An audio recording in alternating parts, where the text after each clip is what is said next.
Hi everybody. So for this week's episode of CS135 Lab, we're going to basically recap, or not recap, sorry, we're going to continue from last week's lab with the database database management system idea. So anyway, before we continue, I want to first mention that please join this Discord server if you haven't already done so. The lab TA lab TAs are actually using this Discord. So any questions you may have on the lab, just direct your questions into this Discord, and that's kind of the idea here. So anyway, let's go ahead and first begin with the zip file given to us. Okay, so zip file that we have is right over here. This is the content given to you, and basically in this file we have our helpers file and our lab10 files. I'll talk about these in a second here. And of course, we have our CSV files inside here as well. So we'll talk about all that in a second here. So basically, from last week's lab, where we had the create database and show database functionality, those function code is actually in the helpers.cap files. So you can look at that file to help you with that, understand that code. I'm not going to show it here, but you can, of course, in your own time, look it up. So for this week, we're going to go ahead and talk about how to create a table for a database. That's going to be the idea. I'll talk about this. I'll do a more interactive example to show how that works. So one thing I want to talk about before I do anything here is let's go to the source code. Let's go to the helpers file. So I want to sort of make an awareness for this variable here, string current DB. So string current DB is obviously a global variable. Now, since we include this helpers file in the lab10 file, that means current DB is global in any function inside of this file as well. So all the functions you have to write inside of lab10, you can use that variable current DB. Now, in your code you're going to write, you're never going to actually update and modify current DB. That gets done for you with certain functions in this this file here. But you have to look at this variable at certain situations in your program. But just so you know, you can use this variable inside any function scope in lab10.cap, just so you're aware of that. So basically here, you have to create this bool add table function. So pretty much what's going to happen here is the following. So I think I'm probably going to just sort of compile this program and kind of just show you a few things here as to what's happening in this program. So I'm going to first just compile this, and I'm just going to do a couple of things here, and then I'm going to kind of paraphrase it in a second. So let's compile and run this. So I'm not going to actually run this command, but I'm just going to just show you how this command would look like. So the command, make sure I don't get this incorrect here. So first thing you have to do is say use db1. I'll just put that there for right now. What this does, when I say use db1, it's going to set that global variable current db to db1. So in our, I'm going to go ahead and just close this for right now. But in our CSV files, we have basically this given to us. So we have databases here. We have basically two databases, DB1, DB2. You can create more if you want, but you don't really need to. So basically we can switch between these two DBs. So I can also say use DB2. It would switch that, it would modify that variable. What's that variable called again? I keep forgetting that. Current DB, it'll set it to DB2 in this case. Okay, great. So the command we're trying to work on is create table, and I'll just call this foo. Then I'll just say call A, call B, and call C. I'm not going to hit enter just yet, but I'm just going to show this to you. So in database DB2, I want to create a new table called foo. I want to have these three column names for that table. That's what's going to happen here. Let's go ahead and go to the PDF here and kind of try to make sense of all this. So you have to create this function called bool add table, and then string, and then this const vector stuff over here. So basically, what are the two arguments being passed into this function? Well, here they are. me go over here for a second. So foo, that's going to be passed as the first argument to this function add table. So that first argument will be, I guess, table name, if you will. It passes in foo. And then this const vector is going to be call A, call B, and call C. Now, a vector is basically just like an array, but it can be resized. But think of it as like an array for right now. So this vector being passed in, index 0 will contain call A, index 1 will contain call B, index 2 will contain call C. That's what's being passed into this function add table. So just to kind of help you out with that. So let's go ahead and go over the steps you have to do for this function add table. So basically here in your code, you're actually given this function create table, and actually calls add table. So this code here is given to you. This works, but you have to write this function. So it's commented out here, so it will not compile because there is no prototype for this function in your program. You have to create this function, but you know, it's kind of given to you right there. You just gotta give the parameters a name. So I don't know, call this table name, call it, I guess, for a vector, maybe like column names, I guess. I don't know, that's a good name, but you know, it's up to you. So basically the first step is we have to open up this file using input file stream variable. So current DB is going to be whatever that current DB is. It could be DB1, it could contain DB2, or any database in a database's file. So it's going to, you have to open up a file stream like this first.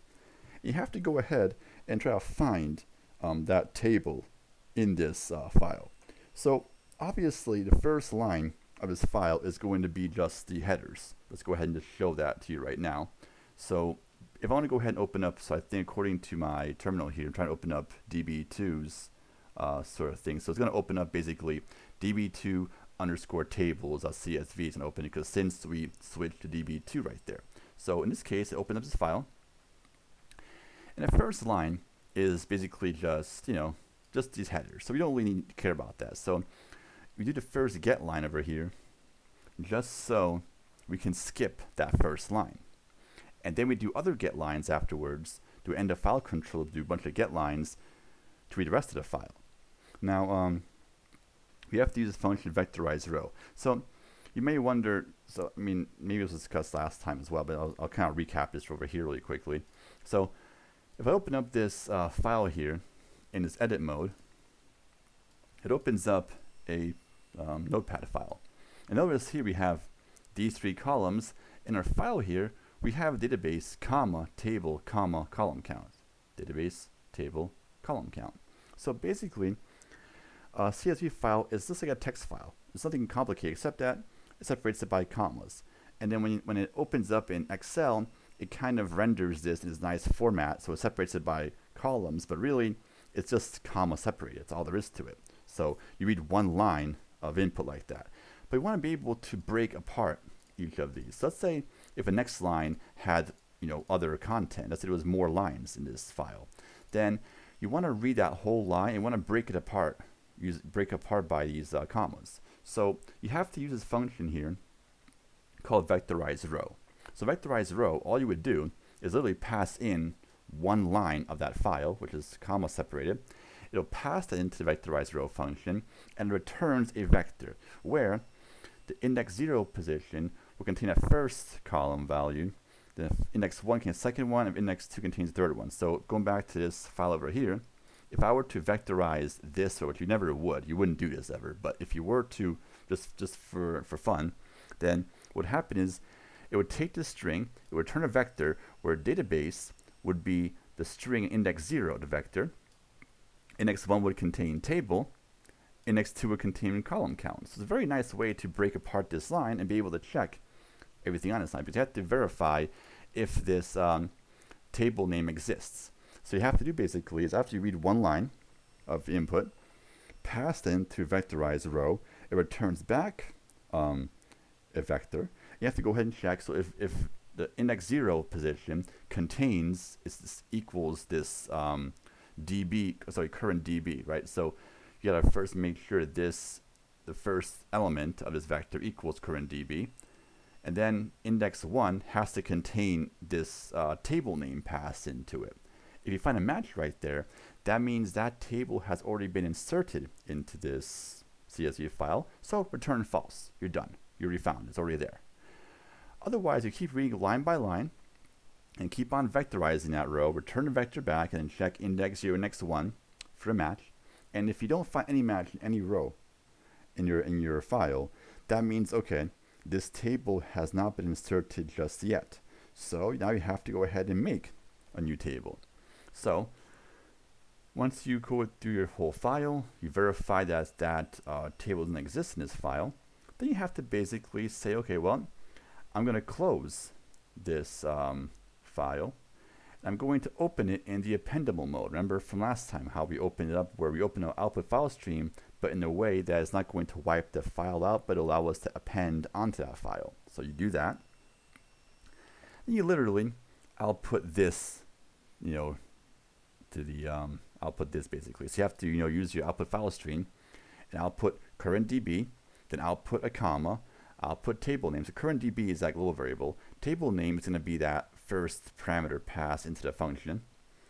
And then column count, well, how do we get the column count? Well, this vector right here contains how many columns this file will contain. So you can use that vector size function and then output that and output a new line and then close that file stream. So you outputted that one new table to that tables file.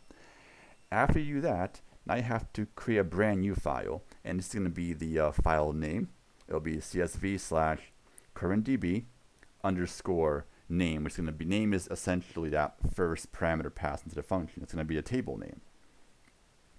And then .csv, open that up, and then you have to output each element of this vector to the file and make sure you comma separate them. So you have to output each element. So you have to output the first, so this vector index 0, comma, index 1, comma, index 2, comma, until you hit the end of the vector. And then you output a new line. And then you close that file stream, then return true, because it means you're able to successfully create a new table. So there's a lot of stuff at once to kind of follow, but I'm going to try to do this more interactive method right here to kind of make this a little bit simpler to follow. Let's go ahead and do that right now. Okay, I'm going to close that, and I'll minimize this over here. Okay, so now let's go ahead and do this. So I'm going to do the following. So I'm going to go ahead and create table of foo, call A, call B. I'm going to go over here so you can see this as well.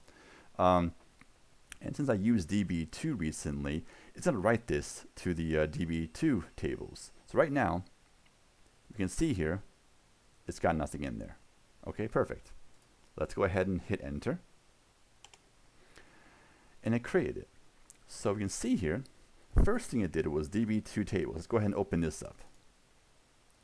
It wrote that to the file. It wrote DB2, the foo, which is a table name, and then 3. So basically 3 was given because right here, our vector passed into that function. What's that function called again? Make sure I don't get this function name wrong. Add table, yes. This vector being passed in had a size of 3 because it was 3 elements, and this right here was passed into that vector. This is what the vector contains. So it's 3 elements. I'll put 3 over there, just like that. So we got that there perfectly. And now let's go ahead and open up this db2 underscore foo.csv. And look at that. It contains call A, call B, and call C. Now, let's go ahead and create another file, another table. Sorry. So I'm going to say create table. I'm going to call it bar. Very creative names to use, foo and bar. I'm going to say I'm going to call this to be call 1, call 2, call 3, and call 4. Hit enter. So it adds this table. So what happens now, let's go back to our DB2 tables. And we see here a new line was written. Because in this case here, we try to look for bar. So we went to the first line, we skipped over that first line, we read this second line over here. We did a get line, we passed that into vectorized row, it returned back a vector. So we checked index 0 contained DB2, but index 1 contained foo, not bar. Skip to the next line. Now this line wasn't here before. This was not here earlier. So then it hit end of file, which means that bar was not inserted just yet. So it added this into this file. And then notice here, we create another file here, db2_foo, and oops, I meant to say bar. I'm sorry about that. Bar. And we can see here, it's got these guys right there. And notice, if you look at our db2 tables, if I go ahead and right click on this, open this up like that, we can see here that that's what we have here. We have basically db2, foo, 3. So you do a get line, you pass it into vectorized row, and that function breaks it apart by comma and then assigns each one to an element of that vector that it returns. So trying to recap that, because I know it's a lot of new stuff at one time right there. So if I were to go ahead and create a table, I try to do foo again. Let's say if I have x1, x2, y1, y2, it will not be able to create that because now it found foo in db2 tables. It found foo right there. So it returned false because it already exists. We cannot create a new table in that case. Now, I can go ahead and go to use db1 now. This will automatically for you. It's going to switch that variable, which I cannot remember that name to save my life. Current db, that got updated. Now current db is going to contain db1 now, not db2 anymore. So now, if you go ahead and say create table foo, this is kind of bizarre, but this could in fact happen. Foo, I'll just say C1, C2, C3, C4, and C5. It created. Now, you may wonder, well, foo already exists. Yeah, but foo exists in db2, not in db1. So in this case, if you go to db1 over here, db1 tables, we wrote this line. So the database is db1, the table name is foo, and then it has 5 columns because we passed in 5 elements right here, and we pass that vector into that function.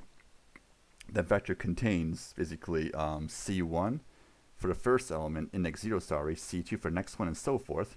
So we have that. And of course, we created another function here. We created another file here, which is going to be db1 foo, which contains C1, C2, C3, C4, and C5. So that's basically a whole idea. So you have to first, I go ahead and say, create, so based on whichever database I'm currently on. So create, table name, and then, column 1, column 2, and so forth. You're basically passing in that function, in the function add table, you're passing in this string, which is going to be a table name, and passing in a vector that contains a list of those strings, of those columns. Then you go ahead and do all that work. So basically, you have to pretty much, if you go to Lab10 over here, you have to write the show header from last time. You have to write this code over here. You may have to use a couple of functions, could be helpful. So vectorizer you're going to have to use for sure. You pass in a string, it returns a vector of that string. So I think that's probably enough. I don't want to go too long with this. Hopefully this video did help you. And of course, if you have any questions, you can always, of course, ask the lab TAs. And yeah, so take care, have fun coding, and I guess until next time, take care.